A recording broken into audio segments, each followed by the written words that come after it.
কি হয়েছে? চিল্লাইছিস কেন? কাকা ওই আপন ভাইয়ের লাশটা লয়ে আইছিলাম। আপনের লাশ? তোর কি মাথা খারাপ হয়েছে? আমার পোলা তো 6 মাস আগে মারা গেছে, এখন আবার তার লাশ কই? আরে কাকা জানি তো 6 মাস আগে আপন ভাই মারা গেছিল। আপন ভাই তো প্রবাসে ছিল না, তা ওইখান থেকে তো লাশ আটকাইছিল ওই যে কি ফ্রিজিং না কিসে জানি এতদিন লাশটা ছিল। আজকে লাশটা ছাড়া পাইছে, এয়ারপোর্ট থেকে আমি লয়ে আসছি কাকা। এখন কাকা প্রায় 5-6 হাজার টাকার মতো খরচ হয়েছে, নিজের পকেট থেকে দিছি। আমি গরিব মানুষ, আমার টাকাটা দিয়ে দেন তো, আমি যাই, আপনার লাশটা রাখেন। তোর মাথা খারাপ হয়েছে? আমি কোথায় টাকা দেবো? আর টাকা পয়সা কি আমার কাছে আছে? আমার কাছে কোনো টাকা পয়সা নেই। আচ্ছা কাকি, আপন ভাই তো বিদেশ থেকে কত লাখ লাখ টাকা আপনার করে পাঠাইছে, আপনি অন্তত টাকাটা দেন। এই চুপ কর। ভ্যানালার ঘরে ভ্যানালা, একে তো বাড়ির ভিতরে ভ্যান নিয়ে ঢুকে পড়ছিস, অনুমতি নিছস? নেস নাই। আর আমার পোলায় টাকা পাঠাইছে, কত পাঠাইছে না পাঠাইছে, খরচ করছি কি না করছি, এই তোর মতো ভ্যানালারে কি কৈফিয়ত দিব? যা, আমার কাছে কোনো টাকা পয়সা নাই। আপনি মা হয়ে এমন করলেন? আচ্ছা আপা, আপনি কোন আপন ভাই তো আপনার বড় ভাই ছিল তাই না? আপনি অন্তত টাকার একটা ব্যবস্থা করে দেন, মাত্র 500 হাজার টাকা দেন না। আমি টাকা কই পাবো? আমি কি ইনকাম করি যে টাকা নিয়ে বসে থাকি? ভাবি, আপনি তো উনার ওয়াইফ, আপনার তো স্বামী লাগে উনি, আপনি অন্তত টাকা দেন। সবাই জানে গ্রামের যে আপনার অ্যাকাউন্টে অনেক টাকা পাঠাইছে, দেন না, মাত্র তো 500 হাজার টাকা। আমি যাই, আমি তো গরিব মানুষ। কেন? আমি কেন টাকা দিব? তাছাড়া তখন উনি জীবিত ছিল, এখন তো সে মারা গেছে। ওনার পিছনে তো আমি কোনো টাকা খরচ করতে পারবো না। হ্যাঁ, ও বিদেশ থেকে আমার অ্যাকাউন্টে টাকা পাঠিয়েছে, তো কি হয়েছে? টাকাগুলোকে আমি একা খরচ করেছি? একা তো করিনি, তার ফ্যামিলির পেছনে খরচ করেছি।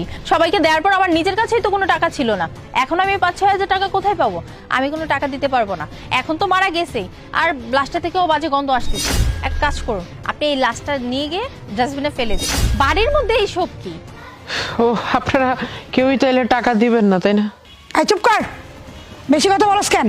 এই পচা লাশটা নিয়ে কই ফেলবি, ফেল গিয়ে যা। কাকা কাকি, সামান্য 5-6 হাজার টাকা এটাও দিলেন না। ছেলেটা আপনার মইরা গেছে ঘা, লাশের পিছনে 5-6 হাজার টাকা দিলেন না। না দিল বোন, না দিল বউ, কেউই দিল না। হায় রে সংসার, হায় রে পরিবার। এই বেশি কথা কইস না, যা লাশ লয়ে যা।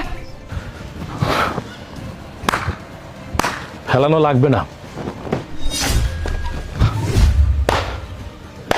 বাহ বাবা বাহ, আমি মারা যাইনি। ওই রফিক, ও আমাকে বারবার ফোন দিয়ে বলতো, ভাইজান আপনি কাদের জন্য টাকা পাঠান? যাদের জন্য টাকা পাঠান ওরা তো আপনারে ভালোবাসে না, ওরা শুধু আপনার টাকাটাকে ভালোবাসে। শুধু তোমাদের চেনার জন্য এই নাটকটা সাজাতে আমি বাধ্য হয়েছি। এই রফিককে ফোন দিয়ে আমি নাটকটা সাজিয়েছি। বাবা বাবা, তুমি তুমি তোমার সন্তানকে অস্বীকার করতে পারলে? মাত্র 500 হাজার টাকা দিতে পারলে না? তার লাশটা গ্রহণ করতে পারলে না? বাবা, তোমার অ্যাকাউন্টে তো কত টাকা পাঠাইছি, তুমি কি করতা? মানুষের বাড়িতে কামলা দিতা, কাজ করতে পারতা না? মানুষের বাড়িতে সামান্য 300 টাকা দিয়ে কামলা দিতা। তোমার কষ্ট দেখা, মার কষ্ট দেখা, বোনের কষ্ট দেখা, বউয়ের কষ্ট দেখা আমি সব কিছু ছাইড়া বিদেশ গেছি। বিদেশ যায় তোমার বাজারে একটা দোকান দিয়ে দিছি, সেই দোকানে এখন ব্যবসা করো, অনেক টাকা কামাও, আর 500 হাজার টাকা দিতে পারবা না? বাবা আর মা, ভাবলাম বাপ তো ভুল করতেই পারে।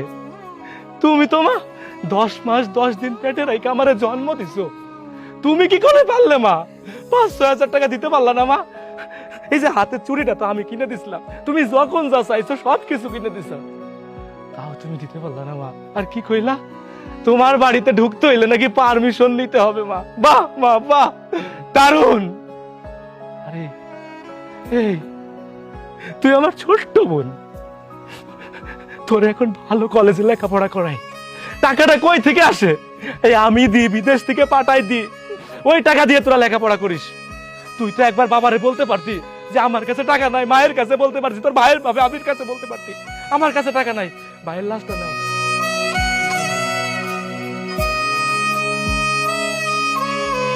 আর সোনিয়া, তোমারে তো ভালোবাসা বিয়ে করছিলাম, বিয়ার 1 মাস হইতে না হইতে বিদেশ গেছিলাম। কাদের জন্য? তোমাদের জন্য, তোমার সুখের জন্য। তোমার অ্যাকাউন্টে টাকা পাঠাইতাম, তুমি 5-6 হাজার টাকা আমার জন্য দিতে পারলা না। আর কি কইলা রফিকেরা, কি কইলা? লাশগুলা পয়সা চাইতেছে, গন্ধ বাড়াইতেছে, ডাস্টবিনে ফেলে দিতে। স্বামীর লাশ তুমি ডাস্টবিনে ফেলে দিতে চাও? হাই রে মেয়ে মানুষ, হাই রে মা, হাই রে বাবা, কার জন্য বিদেশ গেছিলাম? তোমার সুখের জন্য। মাথার ঘাম পায়ে ফেলা কাম করছি ওই রাষ্ট্রে, শুধু তোমরা সুখে থাকবা বইলা এই বাড়ি করে দিছি, শুধু তোমরা সুখে থাকবা বইলা। আর তোমরা আমার টাকা লুইটা পুইটা খাইছো, আর আমার লাশটা নিতে তোমরা অস্বীকার করতেছো। জানো মা, তুমি ফোন করতা না, বাবা কি খাইছিস? আমি খাইতাম কি জানো মা, কোনোদিন আলু ভর্তা খাইছি, পানি দিয়ে খাইছি, তোমারে কইছি মাংস দিয়া খাইছি না রে। মার কাছে মিথ্যা কথা কইছি শুধু তুমি কষ্ট পাবো বইলা। 3 বেলা কোনোদিন খাইতে পারি নাই মা, 2 বেলা খাইছি, কোনোদিন 1 বেলা খাইছি। কেন জানো? ওইখানে খাওয়ার অনেক দাম মা, ওই টাকা গুছায়া গুছায়া শুধু তোমাকে সুখের জন্য পাঠাইছি। কি করছি ও সানি, তুমি তো একটা বারো কইতে পারতা কার জন্য করছি আমি এই কষ্টটা, কার জন্য করছি? তোমরা মানুষ না, তোমরা এক একখান অমানুষ, তোমরা অমানুষ। এই সংসার, এই ঘর আমার কিচ্ছু চাই না, থাকো তোমাদের এই বাড়ি নিয়ে। আমি থাকবো না, আমি থাকবো না তোমাদের সাথে, আমি চলে যাব, আমার 2 চোখ যেখানে যাই সেখানে চলে যাব। তোমাদের মুখ দেখলে আমার ঘৃণা লাগে বাবা।